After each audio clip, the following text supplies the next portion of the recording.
जय हिंद। मैं जितेंद्र आप सभी का अपने YouTube channel study 247 by Jitendra sir पर बहुत बहुत स्वागत करता हूं। दोस्तों, आज की क्लास में हम लोग मौर्य वंश के तीसरे शासक अशोक के बारे में पढ़ेंगे। दोस्तों, आज की क्लास में हम लोग जानेंगे कि अशोक कैसे अपने 99 भाइयों की हत्या करता है। ये 99 भाइयों की हत्या करके गद्दी पर बैठता है, क्या सही है या गलत, इसको आज हम लोग जानते हैं। दोस्तों, तो चलिए हम लोग देखते हैं अशोक को।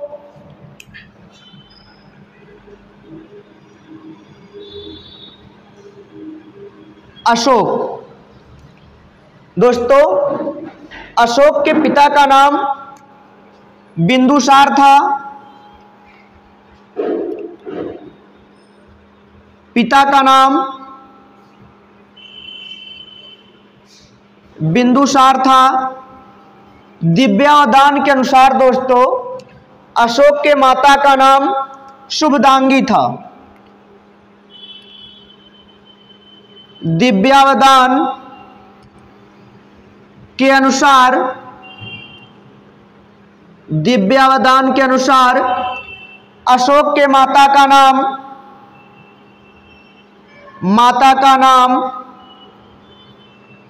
शुभदांगी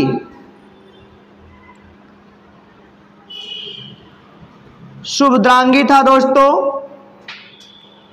दोस्तों, जैन ग्रंथों से जानकारी मिलती है कि बिंदुसार अपने सबसे बड़े पुत्र सुसीम को उत्तराधिकारी बनाना चाहता था, जबकि दोस्तों अशोक ने अपने पिता के इच्छा के विरुद्ध लगातार 4 वर्षों तक गृह युद्ध में घिरा रहता है।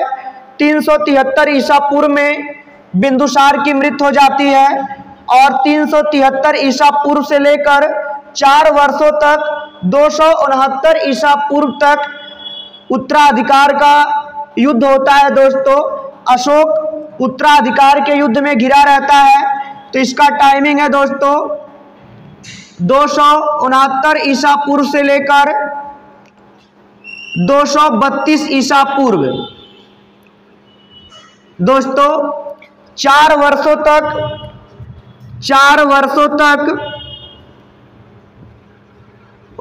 तक उत्तराधिकार के युद्ध में घिरा रहता है। दोस्तों, सिंघली अनुश्रुतियों के अनुसार जानकारी मिलती है कि अपने 99 भाइयों की हत्या करके 269 ईसा पूर्व में अशोक गद्दी पर बैठा था। सिंघली अनुश्रुति के अनुसार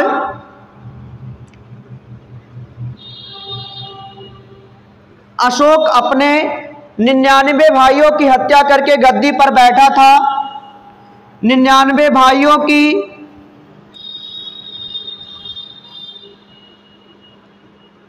हत्या करके गद्दी पर बैठा था दोस्तों। लेकिन दोस्तों, अशोक के 5वें शिलालेख में अशोक के जीवित भाइयों की जानकारी मिलती है और बहुत सारे इतिहासकार तो ये भी बताते हैं दोस्तों कि अशोक के बारे में जो जानकारी है वो अफवाहों और झूठों से भरा हुआ है। तो दोस्तों, अशोक अपने 99 भाइयों की हत्या किया था, ऐसी जानकारी मिलती है सिंघली अनुश्रुति से, जबकि दोस्तों अशोक के 5वें शिलालेख में उसके जीवित भाइयों का वर्णन किया गया है। आगे देखते हैं दोस्तों हम लोग। दोस्तों, दक्षिण भारत से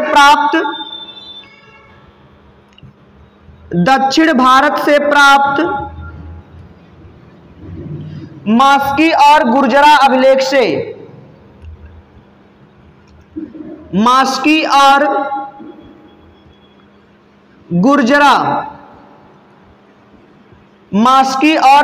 अभिलेख से अशोक का नाम अशोक मिलता है। अशोक का नाम अशोक मिलता है।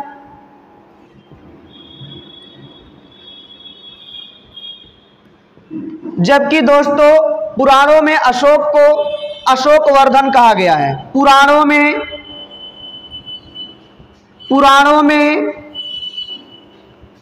अशोक को अशोक वर्धन, पुराणों में अशोक को अशोक वर्धन कहा गया है।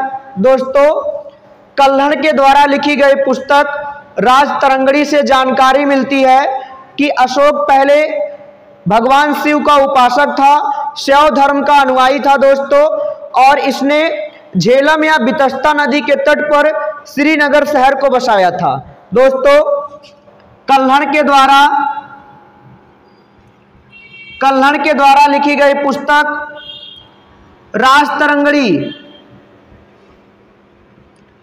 राजतरंगिणी से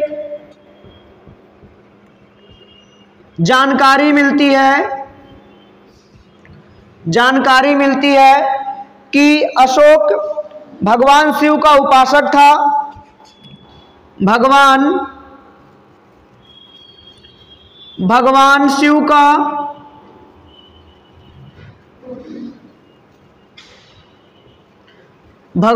का उपासक था दोस्तों। इसने झेलम या बितस्ता नदी के तट पर झेलम या बितस्ता, प्राचीन नाम है बितस्ता झेलम नदी का, झेलम या बितस्ता नदी के तट पर श्रीनगर शहर को बसाया था। श्रीनगर शहर को बसाया था दोस्तों, अशोक अपने राज्याभिषेक के समय उज्जैन का राज्यपाल था। अशोक अपने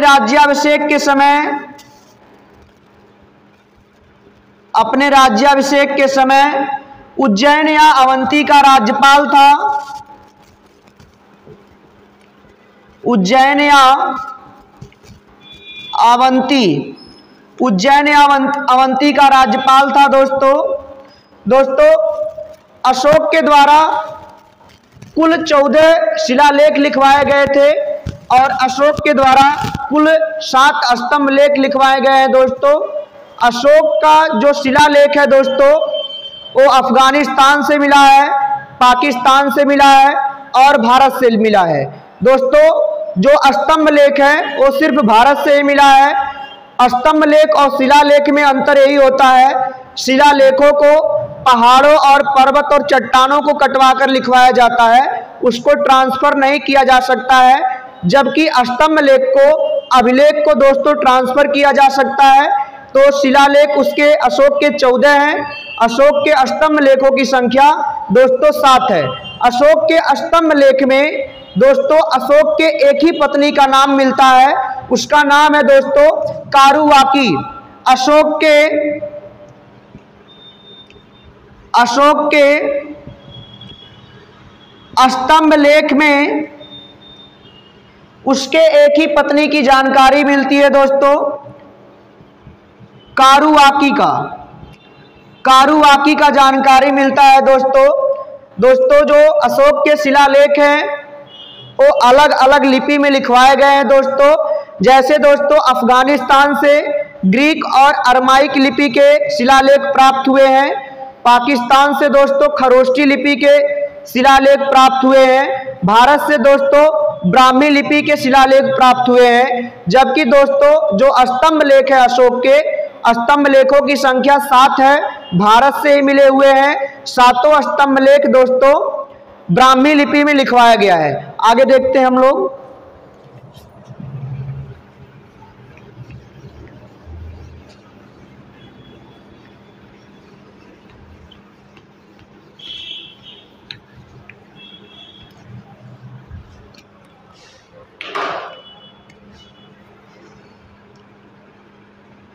ग्रीक और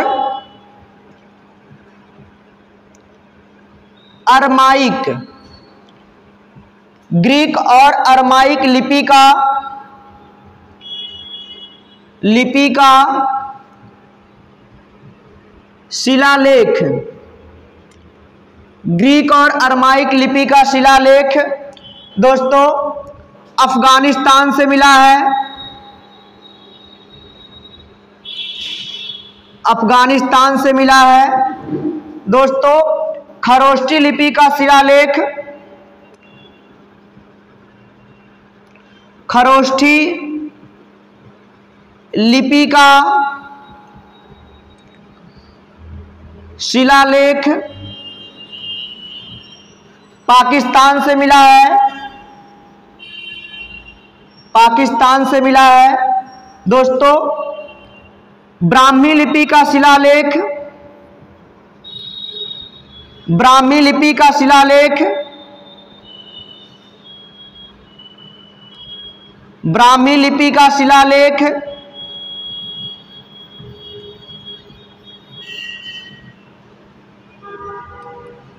भारत से मिला है। दोस्तों, अशोक के कुल शिलालेखों की संख्या 14 है, जबकि दोस्तों अशोक के स्तंभ लेखों की संख्या 7 है। अशोक के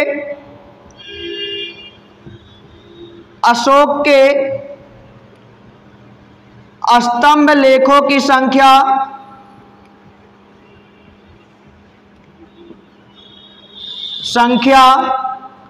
7 है और सातों स्तंभ लेख दोस्तों भारत से मिले हैं। उसकी लिपि है ब्राह्मी, ब्राह्मी लिपि में लिखी गई है दोस्तों सातों स्तंभ लेख। दोस्तों, चाणक्य के अर्थशास्त्र के अनुसार कलिंग हाथियों के लिए प्रसिद्ध था। चाणक्य के अर्थशास्त्र के अनुसार कलिंग हाथियों के लिए प्रसिद्ध था। दोस्तों अशोक अपने राज्याभिषेक के 8 वर्ष बाद यानी कि 9वें वर्ष 261 ईसा पूर्व में कलिंग पर आक्रमण किया था और कलिंग की राजधानी तोसली पर अधिकार कर लिया था।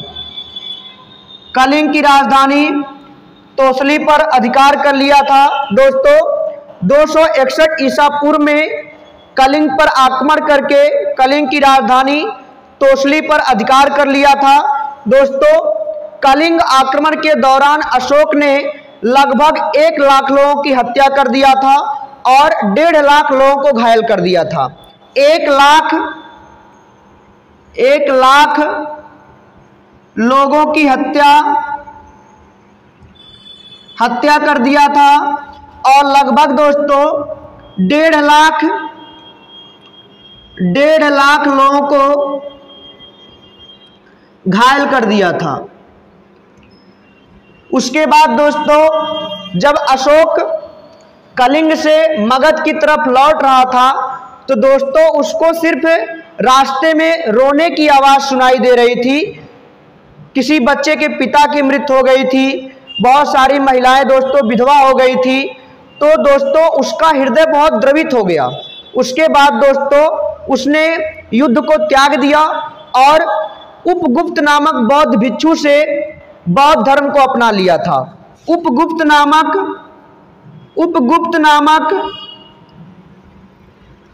बौद्ध भिक्षु से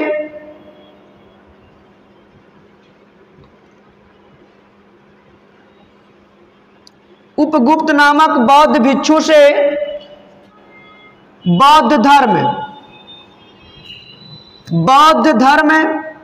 अपना लिया था। दोस्तों कलिंग का जो आक्रमण हुआ था दोस्तों उसकी जानकारी अशोक के 13वें शिलालेख से मिलती है। अशोक के हृदय परिवर्तन की बात भी दोस्तों अशोक के 13वें शिलालेख में बताई गई है। अशोक के 13वें शिलालेख में बताई गई है दोस्तों हृदय परिवर्तन। अशोक के हृदय परिवर्तन की बात अशोक के 13वें शिलालेख में बताई गई है दोस्तों, इसको आप लोग याद रखिएगा। दोस्तों कलिंग के हाथी गुफा अभिलेख से जानकारी मिलती है कि जब अशोक कलिंग पर आक्रमण किया था तो उस समय कलिंग का राजा नंदराज था। कलिंग के हाथी गुफा अभिलेख से जानकारी मिलती है, जब अशोक कलिंग पर आक्रमण किया था उस समय वहां का राजा नंदराज था। नंदराज, उस समय वहां का राजा नंदराज था। दोस्तों आगे देखते हैं हम लोग।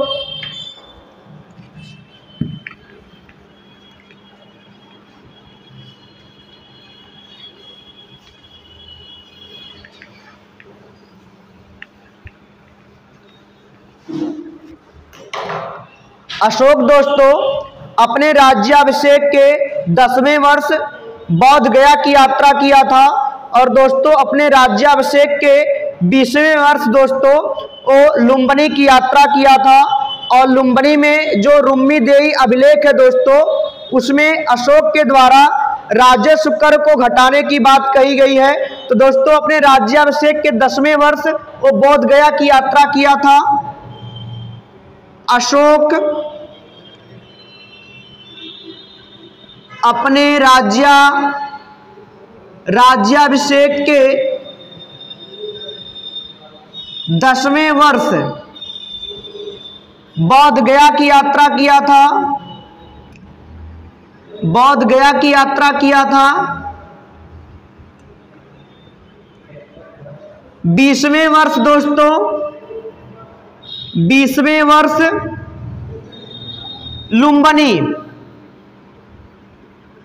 लुम्बिनी की यात्रा किया था। दोस्तों लुम्बिनी का जो रुम्मी देई अभिलेख है, रुम्मी देई अभिलेख, रुम्मी देई अभिलेख में अशोक के द्वारा राजस्व कर घटाने की बात कही गई है। अशोक के द्वारा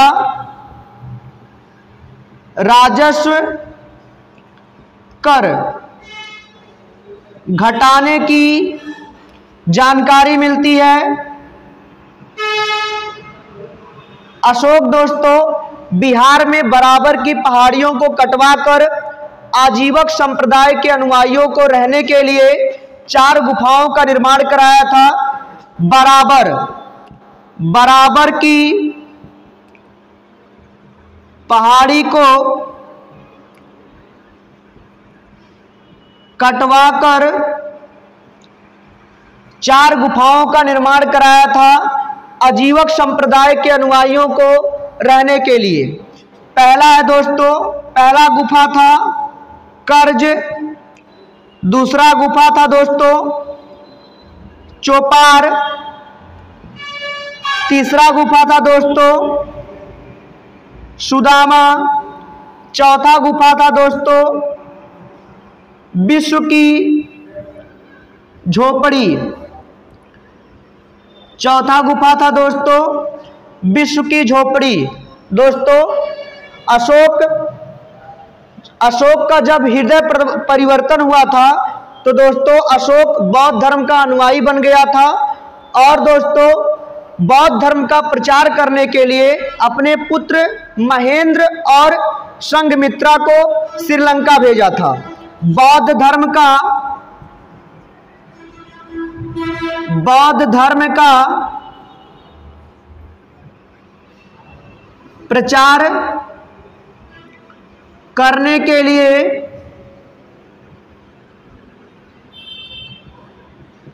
अपने पुत्र महेंद्र और संघमित्रा, महेंद्र और संघमित्रा को बौद्ध धर्म का प्रचार करने के लिए दोस्तों श्रीलंका भेजा था। दोस्तों शिलालेखों के माध्यम से जनता को संबोधित करने वाला पहला शासक अशोक था। शिलालेखों के माध्यम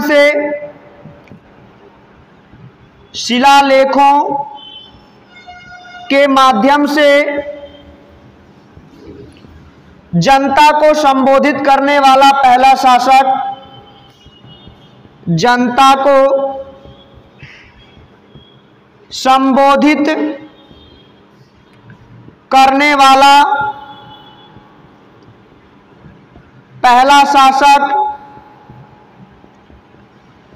पहला शासक अशोक था।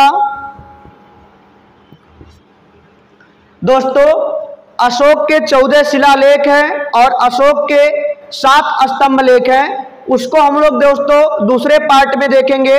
अगर ये आपको क्लास समझ में आए तो वीडियो को लाइक करिए, शेयर करिए और सब्सक्राइब करिए। आज के लिए इतना ही।